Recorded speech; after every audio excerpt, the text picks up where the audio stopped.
कृष्ण राधे कृष्ण राधे कृष्ण राधे कृष्ण राधे कृष्ण राधे कृष्ण राधे कृष्ण राधे कृष्ण राधे कृष्ण राधे कृष्ण राधे कृष्ण राधे कृष्ण राधे कृष्ण राधे कृष्ण राधे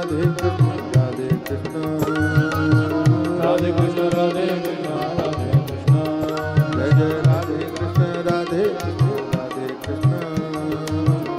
कृष्ण राधे कृष्ण राधे कृष्ण राधे कृष्ण कृष्ण राधे कृष्ण राधे कृष्ण राधे कृष्ण राधे कृष्ण राधे कृष्ण राधे कृष्ण राधे कृष्ण राधे कृष्ण राधे कृष्ण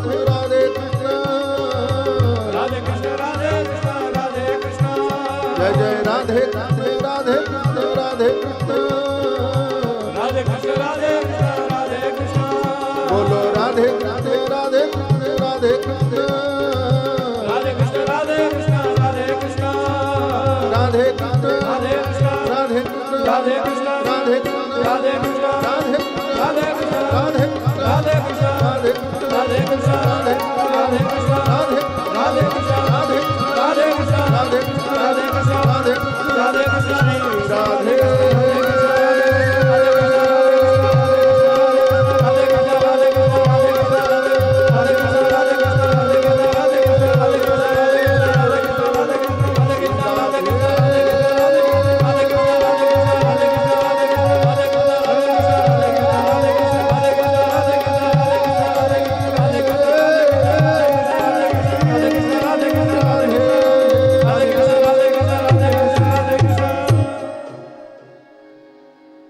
श्री राधा कृष्ण भगवान की जय, सद्गुरुदेव भगवान की जय, सच्चिदानंद भगवान की जय, सनातन धर्म की जय, श्री भावेश्वर महादेव की जय, श्री पीताम्बरा मैया की जय, श्री हनुमान जी महाराज की जय, पूज्य श्री स्वामी जी महाराज की जय।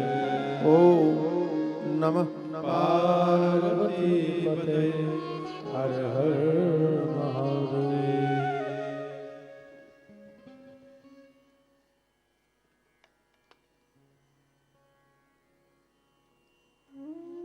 15 दिवसीय उत्सव के उपलक्ष्य में हम लोग गर्ग संहिता सुन रहे हैं। कुछ नई नई कहानियां, कथाएं आप लोगों को जानने को मिली। आज पूर्णता की ओर है। आज बहुत कुछ कथा नहीं कहनी है, क्योंकि आज संतों को सुनना है, आपको भी सुनना है, गुरुदेव के प्रति आपके भाव। थोड़ी थोड़ी चर्चा करेंगे।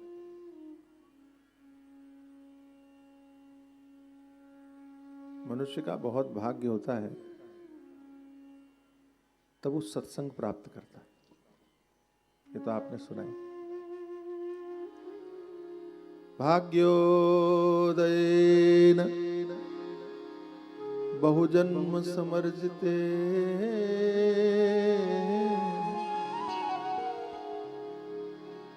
सत्संगमं च लभते पुरुषो यदा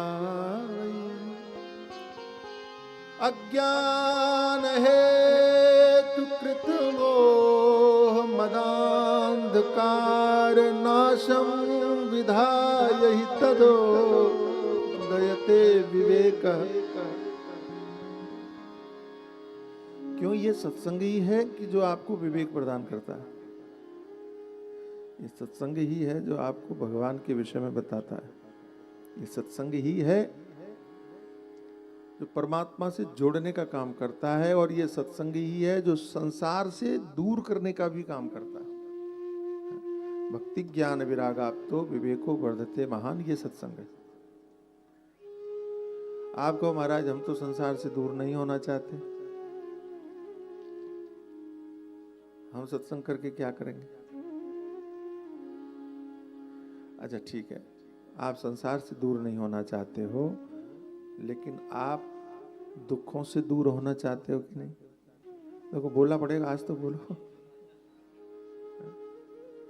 आप दुखों से बचना चाहते हो कि नहीं? तब आप कहोगे कि महाराज ये सारी भागदौड़ी दुख से बचने के लिए। सवेरे से जागते हो, रात में सोने तक ये जितनी भागदौड़ करते हो, काय के लिए करते हो? सुखी होने के लिए करते हो? दुख से बचने के लिए करते हो? अच्छा सही बताना, इतनी भागदौड़ करने के बाद में दुख से बचे? इसका मतलब है संसार में तुम कितना भी दौड़ते रहो, सुखी हो नहीं सकते। क्यों नहीं हो सकते? असार खल संसारो दुख रूपी विमोह कह। क्योंकि जिस संसार में तुम भागदौड़ कर रहे हो सुखी होने के लिए, वो तो दुख रूप है। वहां तुम चिपके रहोगे तो तुम दुखी ही रहोगे, सुखी रह ही नहीं सकते। अच्छा ये संसार स्वप्न में भी पहुंच जाए तो तुमको दुखी करता है, तो जागृत में क्यों नहीं करेगा? इसलिए महात्माओं ने कहा तुम सुखी होना चाहते हो? बोले हाँ, तो संसार छोड़ के परमात्मा से जुड़ना पड़ेगा। अच्छा संसार छोड़ने का मतलब हम ये बिल्कुल नहीं कहते हैं कि तुम घर छोड़ दो, पत्नी छोड़ दो, पुत्र छोड़ दो, परिवार छोड़ दो। जहां वहीं रहो, ठीक। हाँ ये ठीक है, ये घर की जिम्मेदारियां पूरी हो जाए और मन में फिर ज्यादा भाव आए कि भगवान का ही भजन करना है, तो सदगुरु धाम में आके संन्यास ले लो, ठीक है। देखो मैं सही बोल रहा हूँ, आज वृद्धाश्रम जाने की जगह सदगुरु धाम में आओ, ज्यादा बढ़िया रहेगा। हमारे यहाँ परंपराएं यही थी, पहले वानप्रस्थ होते ही लोग घर छोड़ देते थे और संन्यास ग्रहण करते थे। होना तो यही चाहिए। गलती हमने की कि संन्यास नहीं लिया, इसलिए भुगतते हैं, रोते रहते हैं, महाराज बच्चे हमारा ध्यान नहीं रखते, बहू बड़ा अपमान करती है तो घर में चुप के काहे बैठे हो। अगर बहू अपमान करती है, बच्चे मान नहीं देते हैं, तो आपको सबसे बड़ा मान देने के लिए आपका गुरु महाराज विराजमान है, यहां आओ ना फिर। लेकिन हम लोगों की हालत यह है ना, 100 जूता खाएं तमाशा घुस के देखे। जूते खाने के बाद में भी वहीं घुस के रहना है तो कोई क्या कर सकता है ना। तो हम ये नहीं कहते कि तुम घर छोड़ो, हम ये नहीं कहते कि परिवार छोड़ो, लेकिन हम ये जरूर कहते हैं कि घर में परिवार में चिपके मत रहो। अगर मन में अगर किसी को जोड़ना है तो परमात्मा को जोड़ के। गुरु महाराज से आपने कई बार सुना होगा, महात्मा लोग सुनाते रहते हैं कि नाव जैसे संसार में रहती है वैसे आप संसार में, नाव जैसे पानी में रहती है वैसे आप संसार में रहो। नाव पानी में रहती है, पानी नाव में। संसार को मन में मत रखो। मन में किसको रखो? भगवान को रखो। हृदय रूपी सिंहासन में, हृदय रूपी मंदिर में परमात्मा को विराजमान करवा दोगे तो फिर संसार में तुम कहीं भी रहो, कहीं भी कोई भी तुमको दुखी नहीं कर सकता। ये आपको सत्संग सिखाता है, ये आपको कथा सिखाता है। एक बड़ी प्यारी बात कथा है, वो जल्दी जल्दी सुना देता हूँ कि जब रासलीला हो रही थी ना कल, रासलीला, तो रासलीला में एक प्रसंग आ गया कि महाराज आप, हमने सुना था कि संगीत को सुन के द्रवीभूत हो गए थे। भगवान से कहा, बोले हाँ मैं द्रवीभूत होने का मतलब पिघल गया था। हाँ, मैं पिघल गया संगीत को सुन के। संगीत में ऐसी ताकत है कि मैं पिघल गया था। बोले महाराज वो घटना कब घटी? तो बोले घटना ये घटी कि एक बार क्या हुआ, देवर्षि नारद जी जो हैं उन्होंने ब्रह्मा जी के पुत्र के रूप में जन्म लिया। गर्ग संहिता में बढ़िया कथा है, और नारद जी के सारे जीवनों को एक तरह से समेटाया। तो ब्रह्मा जी के पुत्र के रूप में नारद जी का जन्म हुआ। तो ब्रह्मा जी ने कहा सृष्टि करो, तो देवर्षि नारद जी बोले सृष्टि में हमारा मन नहीं लगता है, और दूसरी बात यह है कि जीवन जो मिला है वो परमात्मा को पाने के लिए मिला है। तो अपने पिता को कहा कि तुम भी ये सृष्टि का झंझट छोड़ो, हमारे साथ में भगवान का भजन करो। ब्रह्मा जी को कहते। तो ब्रह्मा जी को आ गया क्रोध, और ब्रह्मा जी ने कहा कि तुम ये भगवान का भजन करते रहते हो, मैं तुमको शाप देता हूँ कि तुम गंधर्व बन जाओ और यही गाते बजाते रहो, यही कीर्तन करते रहो। तो नारद जी ने कहा ठीक है। तो अपना गंधर्व बन करके भी और वो भगवान का नाम संकीर्तन करते रहे, राग रागिनी का गान करते रहे, कीर्तन करते रहे, सब यही करते रहे। एक दिन ब्रह्मा जी के पास में गए तो ब्रह्मा जी थोड़ा सा घिरे हुए थे स्त्रियों से, और देवर्षि नारद जी गाने लगे। तो स्त्रियों के चक्कर में वो लय भूल गए। ताल होता है ना, कई लोग बेतल्ला बजाते हैं, कई लोग तो ताल में बजाते हैं, तो बड़ा बढ़िया लगता है। अच्छा गुजरातियों को ताल बहुत बढ़िया आती है, क्योंकि आप लोग गरबा करते हैं। कल भी कर रहे थे, बड़ा आनंद आया। तो आप लोग तो एकदम कहाँ पर ताली बजानी है तो आपको पता है ना, लय के बड़े पक्के। और नारद जी वो लय भूल गए, ताल भूल गए और बेतल्ला होकर के गाने लगे। तो नारद ब्रह्मा जी को आ गया क्रोध। ब्रह्मा जी ने कहा कि तू गंधर्व होकर के वो लय बिगाड़ता है, ताल बिगाड़ता है, तू जा दासी पुत्र हो जा, ऐसा शाप दे दिया। तो देवर्षि दासी पुत्र हो गए, लेकिन दासी पुत्र होने के बाद में भी सौभाग्य ये मिला कि संतों का सानिध्य मिला, संतों की सेवा करने का अवसर मिला।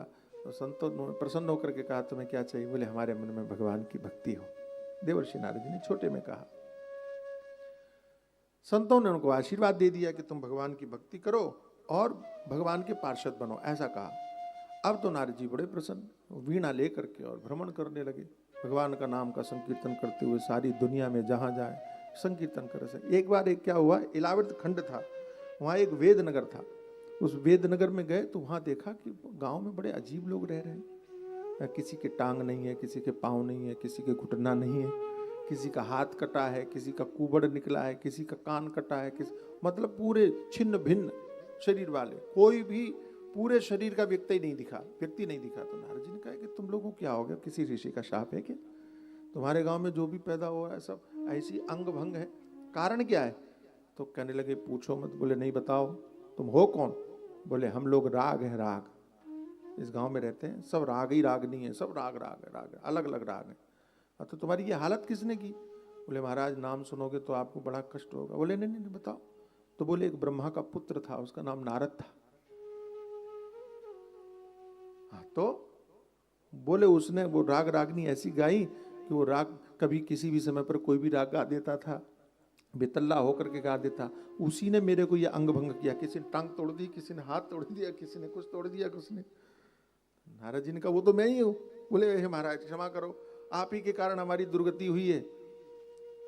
तो नारद जी ने कहा कि अगर हमारे कारण हुई है तो तुम्हारी ये सदगति होगी कैसे, तुम कैसे ठीक होगे? बोले पहले आप सीख करके आओ, बढ़िया अच्छे से सीख करके आओ। ले तो लिया वीणा, भगवान से वीणा तो प्राप्त कर ली, लेकिन गाना बजाना नहीं आता, ढंग से गाओ, ढंग से बजाओ। तो बोले सिखाएगा कौन? बोले भगवती सरस्वती सिखाएंगे। तब देवर्षि नारद जी गए और देवर्षि नारद जी ने सुंदर सरस्वती की साधना किया, भगवती सरस्वती को प्रसन्न किया और प्रसन्न करने के बाद में उनको राग रागनी सिद्ध हो गई एक बार। और वो भगवान श्री कृष्ण के पास में गए गोलोक में, और वहाँ भगवान के दिव्य दर्शन करने के बाद उन्होंने राग बजाया वीणा पर। और जैसे ही बजाया तो उस राग के बजाने का प्रभाव ये हुआ कि भगवान द्रवीभूत हो गए, भगवान पिघल गए। और आप जान करके चकित हो जाएंगे श्री गर्ग संहिता के अनुसार कि जब भगवान पिघले तो क्या प्रकट हुआ मालूम है? वो गंगा जी के रूप में परिवर्तित हो गए। कृष्ण ही गंगा बन करके आए। इसलिए गंगा का महत्व है, इसलिए गंगा इतनी पवित्र है, इसलिए गंगा इतनी महान है कि वो राग को, देवर्षि नारद जी के राग को सुनने के बाद गंगा जी, भगवान श्री कृष्ण इतने द्रवीभूत हुए कि उनके चरणों से गंगा का प्रादुर्भाव हो गया। भाव से द्रवीभूत होने के कारण जो चरणों से वो धारा का प्रवाह बना, उसी का नाम गंगा हुआ, जिसे हम गंगा कहते हैं, भागीरथी कहते हैं, अनेक अनेक नामों से हम सुरसरी के नाम से भी पुकारते हैं। वे गंगा मैया भगवान श्री कृष्ण के द्रवीभूत होने के कारण ही प्रकट हुई। बोलो गंगा मैया की। वे गंगा मैया आज भी इस पृथ्वी पर सबको कृतार्थ कर रही हैं। और ऐसा दिव्य उपाख्यान भगवान देवर्षि नारद जी सुना रहे हैं बहुलाश को, बहुलाश है ना, उसको सुना रहे हैं। कथाएं तो देखो बहुत है, बहुत सी कथाएं, और वो कथाएं आपने सुनी हुई हैं। आज हमको जल्दी जल्दी करना है इसलिए मैं दोबारा सुनाऊंगा नहीं। तो कथा आपने सुनी हुई है कि जरासंध का वध किया भगवान ने, जो कंस का ससुर था, ससुर बोलते हैं, ससुरा ससुर बोलते हैं, ससुर। और 2 पुत्रियां थी, अस्ति और प्राप्ति, ये दोनों कंस की पत्नियां थी। कंस के मरने पर ये दोनों अपने पिताजी के पास में गई तो जरासंध ने भगवान के ऊपर आक्रमण किया। आक्रमण करने का परिणाम ये हुआ कि भगवान ने बलराम जी के साथ मिल करके वो सबका संहार किया, जरासंध को छोड़ दिया। कहते हैं सेना को मार रहे थे भगवान, और बलराम जी जो है ना वो अपने हल से ऐसे खींचे सेनाओं को, ऐसे पकड़ के खींचे और मूसल से कूद दे। अपने अस्त्र का बड़ा सुंदर उपयोग किया। अंत में बलराम जी ने जरासंध को पकड़ लिया, मारने जा रहे थे। भगवान ने कहा नहीं, इसको छोड़ दो। क्यों? बोले यार छोड़ दो, जो मैं कह रहा हूं करो। भगवान तो दूर की सोचते हैं। बलराम जी ने कहा कि आप कहते हो तो छोड़ देते हैं, लेकिन समझ में नहीं आया।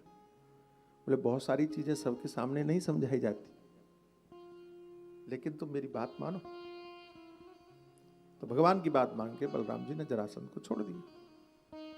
फिर जरासंध जी ने बलराम जी ने बाद में पूछा कि हमारा उद्देश्य क्या है यहाँ आने का। तो बोले हमारा उद्देश्य है पृथ्वी का उद्धार करना, राक्षसों से रहित करना। तो फिर जरासंध जैसे राक्षस को छोड़ क्यों दिया जब हम मार रहे थे? भगवान ने कहा कि अब फिर बताओ हमारा उद्देश्य क्या है? बोले राक्षसों का संहार करना। राक्षसों का संहार होगा कैसे? बोले मारने से। तो ढूंढने कहाँ जाओगे कि राक्षस कहाँ है? बोले ढूंढने कहाँ जाएंगे? बोले हाँ, तुम आप कहना क्या चाहते हो?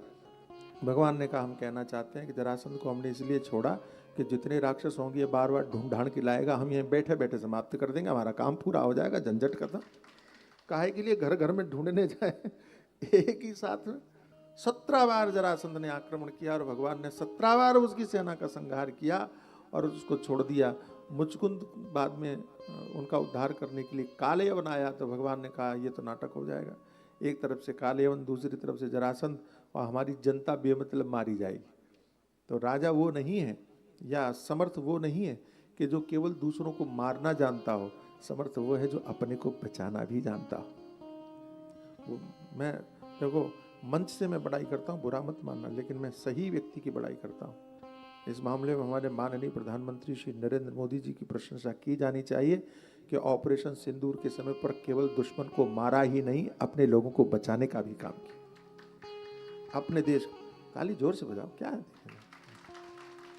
अपने देश के लोगों की रक्षा करने का भी काम किया। अपने देश के लोगों को संकट में नहीं डाला। इस व्यक्ति के जीवन में, सरकार में कई संकट आए, चाहे कोरोना का संकट आया हो, ऑपरेशन सिंदूर का संकट आया हो, और अभी भी क्राइसिस चल रहे हैं, लेकिन भगवान की और भगवती को तो शक्ति के उपासक हैं। ऐसी कृपा है उस व्यक्ति के ऊपर कि उसने कोरोना के समय पर भी इस देश की रक्षा किया। इसने ऑपरेशन सिंदूर के समय पर भी कितने सारे वो ड्रोन और मिसाइलें भेजी थी भारत में, लेकिन एक से भी किसी का कोई बाल बांका भी नहीं हुआ, रक्षा किया। तो राजा वही है कि जो शत्रु को मारने के साथ साथ में अपनों की रक्षा करे। भगवान ने कहा ये तो गड़बड़ है, दोनों तरफ से आक्रमण हो जाएगा, चलो हम मार तो देंगे लेकिन हमारे लोग मारे जाएंगे। तब भगवान ने द्वारिकापुरी का निर्माण किया और माया के प्रेरणा से और सभी मथुरावासियों को द्वारिका में जाकर के स्थापित किया। अब द्वारिका खाली पड़ी, अब आने दो जो आना है। तो पहले कालयवन आया, भगवान ने उससे साथ युद्ध नहीं किया और भगवान भाग खड़े हुए। नाम पड़ा रणछोड़ राय, रणछोड़ राय भगवान की जय। पीछे पीछे भागते भागते, और मुचकुंद जो थे उनका उद्धार भगवान ने करवाया और मुचकुंद के द्वारा कालयवन का संहार करवाया। 18वीं बार जरासंध सेना लेकर के आया। भगवान ने कहा कि अब लड़ने की जरूरत क्या है जब मथुरा में कोई बचा ही नहीं, तो इसको भी विजय दिलवा देते हैं। इसका मतलब क्या है? इसका मतलब भगवान ने संकेत किया कि जो बार बार परिश्रम करता है उसको एक दिन सफलता जरूर मिलती है। जरासंध को सफलता दिलवाई। भगवान वहां भी भाग खड़े हुए, भागते भागते भागते भागते प्रवर्षण पर्वत पर पहुंचे, एक गिरनार, वहां पहुंच गए, ऊपर चढ़ गए। तो जरासंध ने सोचा कि ऊपर चढ़ गए तो मर जाएंगे, आगे नीचे से आग लगा दी। भगवान ने बलराम जी का हाथ पकड़ा, छलांग लगाई, द्वारिका पहुंच गए। कृष्णचंद्र भगवान की जय। और उसके बाद में फिर विवाह का वर्णन आता है। तो विवाह में पहले बलराम जी का विवाह हुआ। तो बलराम जी का विवाह महाराजा रेवत की पुत्री रेवती के साथ हुआ।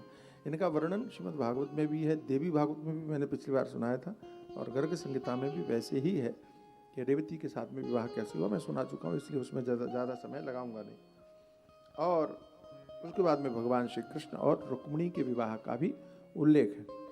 भगवान श्री कृष्ण रुक्मिणी के विवाह के बाद उनकी संतति का वर्णन है, जो आपने पूज्य महाराज श्री के द्वारा और अनेक अवसरों पर जब जब भागवत श्रवण की होगी तब आपने वो कथाएं अवश्य श्रवण की होंगी। और एक कथा आती है बड़ी सुंदर कि अनेक बार ऐसा अवसर आया है गर्ग संहिता में जब श्री राधा जी और गोपियों का भगवान के साथ में मिलना हुआ है।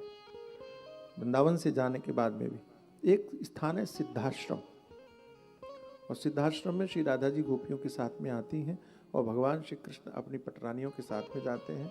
वहाँ बड़े प्रेम से उनका स्वागत करती हैं रुक्मिणी आदि रानियाँ भी। उन्हें पता चला कि ये भगवान की बहुत चाहने वाली भक्त हैं, तो बड़ा सम्मान करती हैं, बड़ा स्वागत करती हैं।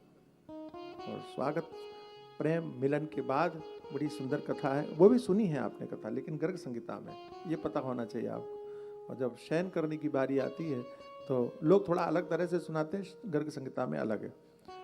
रुक्मिणी जी भगवान के पास में जब आई तो देखा भगवान जाग रहे हैं। कथम न शेषे भो स्वामिन निति कृष्ण बुवाच। रुक्मिणी जी ने पूछा कि प्रभु आप सोए क्यों नहीं अब तक? तो भगवान गंभीर हो गए, बताइए क्या बात क्या है? तो साच नित्यम हि पिबति शयनादौ पया शुभम पया पानम तु न कृतम अद्य सुब्रूतया किल। भगवान श्री कृष्ण कहते हैं कि मैं इसलिए नहीं सोया हूँ क्योंकि मैं जानता हूँ श्री राधा जी का एक स्वभाव है। बोले क्या? जब तक वो दूध नहीं पी लेती तब तक उनको नींद नहीं आती। तो आपने उनका स्वागत किया, सब किया, लेकिन उनको दूध नहीं पिलाया, तो वो अब तक जाग रही है, और वो जाग रही है इसलिए मुझे नींद नहीं आई। तो रुक्मिणी जी ने कहा इसमें कौन सी बड़ी बात है, अभी तू जाके पिला देते। तो रुक्मिणी जी दूसरी रानियों के साथ में गई, श्री राधा जी से कहा कि मुझे पता नहीं था कि आपको बिना दूध पिए नींद नहीं आती है, तो हम आपके लिए दूध लाई हैं, आप दूध का पान कर लीजिए।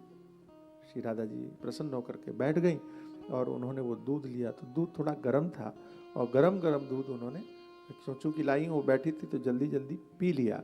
पीने के बाद में श्री रुक्मिणी और बड़े प्रेम से पिलाया। रुक्मिणी जी जब वापस आई और भगवान के चरणों की सेवा करने की ओर गई तो देखा कि चरणों में छाले पड़े हुए। रुक्मिणी जी ने कहा आपको क्या हुआ? तो भगवान ने कहा कि लगता है कि तुमने जो दूध पिलाया वो गरम गरम पिलाया। तो रुक्मिणी जी ने कहा दूध से आपके चरणों के छाले से क्या लेना देना?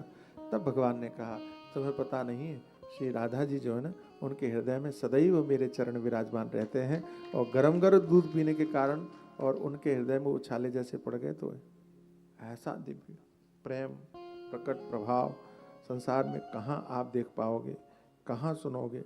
लेकिन अद्भुत चरित्र है। और ये चरित्र ऐसे हैं भैया कि इनको आप कितना भी सुनते रहो तृप्ति नहीं होती। ऐसा लगता है कहते रहो कहते रहो कहते, इसीलिए कथा चलती रहती है। और आपका सौभाग्य है कि सदगुरु धाम में तो ये और भी चलती रहती है। और श्री राधा जी तो भूले ही नहीं पाती हैं, विस्मृति ही नहीं कर पाती। ये भजन गा लीजिए।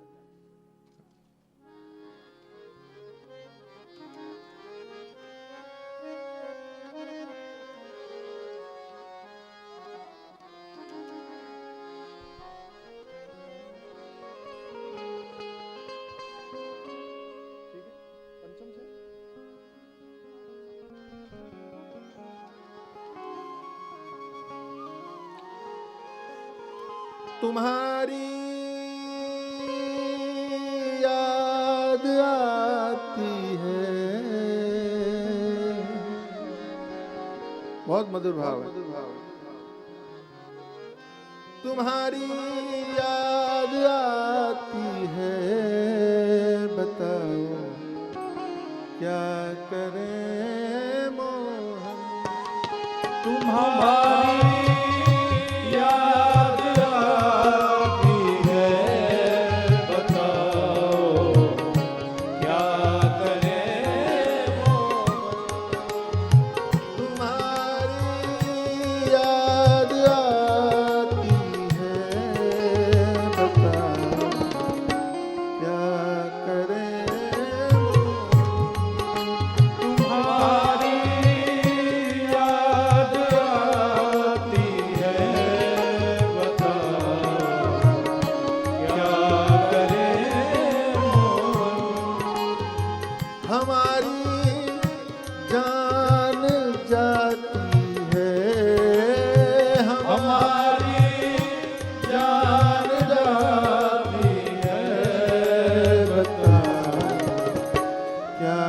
करें